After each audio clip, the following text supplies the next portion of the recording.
परम प्रेममय श्री श्री ठाकुर अनुकूल चंद्रंकर श्रीहस्त लिखित सत्यानुसरणर ओडिया अनुवाद।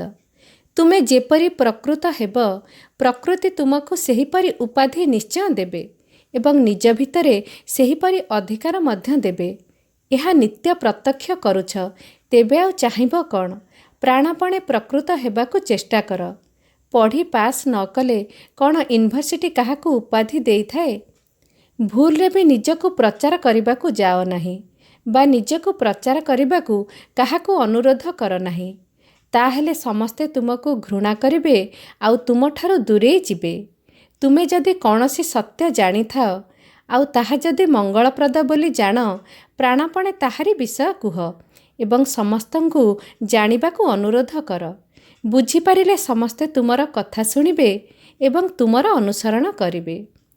तुमे जदि सत्य देखि थाओ बुझी थाओ, तेबे तुमर कायमन वाक्यरे ताहा फुटी बाहरिब ही बाहरिब।